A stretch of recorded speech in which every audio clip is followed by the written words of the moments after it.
வணக்கங்க. இன்றைக்கி நம்ம சூப்பரான சப்பாத்திக்கு ஒரு சூப்பரான டிஷ் பார்க்க போகிறோம். பன்னீர் வச்சு இந்த பன்னீர் டிஷ் எப்படி பண்ணுறதுன்னு நம்ம பார்க்க போகிறோம். பன்னீரை நம்ம ஒரு சின்ன சின்ன பீஸில் நம்ம கட் பண்ணி எடுத்துக்கிறோம். இந்த பன்னீரில்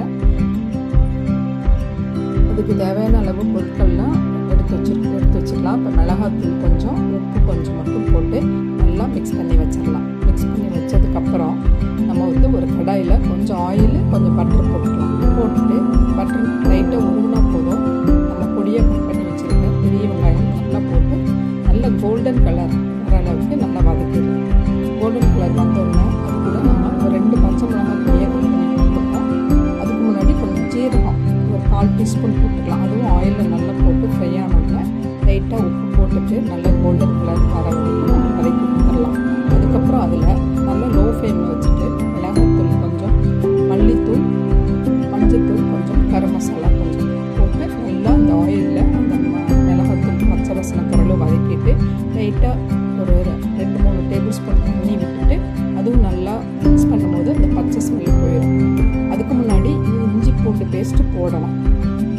போட்டதுக்கப்புறம் நம்ம தக்காளி 2 தக்காளி நல்லா அரைச்சி வச்சுட்டு அந்த தக்காளி அதில் ஆட் பண்ணிவிட்டு நல்லா கொஞ்சம் அந்த தக்காளியோட பச்சை ஸ்மெல் போகிற அளவுக்கு நல்லா மிக்ஸ் பண்ணிக்கலாம். நான் இஞ்சி பூண்டு இப்போ போட்டிருப்பேன், ஆனால் மறந்துட்டேன். அதுக்கு முன்னாடி நீங்கள் போட்டுக்கோங்க. நல்லா வதக்கிட்டு கொஞ்சம் சால்ட்டு போட்டு அந்த மசாலாவை நல்லா ஆயில் பிரிஞ்சு வர அளவுக்கு நல்லா வதக்கிடலாம். வதக்கினதுக்கப்புறம் நம்ம அந்த நம்மளோட பன்னீர் எடுத்து போட்டு ஓரளவுக்கு நல்லா மிக்ஸ் பண்ணி விட்டுட்டு இப்போ அந்த பன்னீர் வேகிற ஒரு 1/2 தண்ணி விட்டு நம்ம மிக்ஸ் பண்ணிவிட்டு க்ளோஸ் பண்ணி வச்சிடலாம். கொஞ்சம் நேரம் அந்த பன்னீர் லைட்டாக சீக்கிரமாக குக் ஆகிடும். ரொம்ப வேக விடணும்.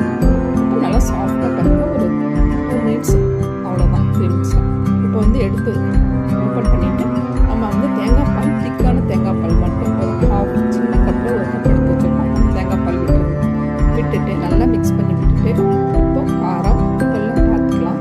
இப்போ தேவைப்பட்டால் தேங்காய் பால் திரும்ப விட்டுக்கலாம். நம்ம திரும்பவும் அந்த தேங்காய் பால் விட்டதுக்கப்புறம் ரொம்ப கொதிக்க வேண்டாம். ஒரு 2 மினிட்ஸ் கொதிக்க வச்சா போதும். ஓப்பன் பண்ணிவிட்டு நம்ம தேவையான கொத்தமல்லி தழை போட்டுக்கலாம். இந்த டிஷ் பார்த்திங்கன்னா சப்பாத்திக்கு ரொம்ப சூப்பராக இருக்கும். அதே மாதிரி தேங்காய் பால் விடாமலும் நம்ம அதுக்கு முன்னாடி ஸ்டேஜ் இருக்குது இல்லைங்களா, அந்த இது சூப்பராக இருக்குது. அந்த மாதிரி கூட எடுத்துக்கலாம்.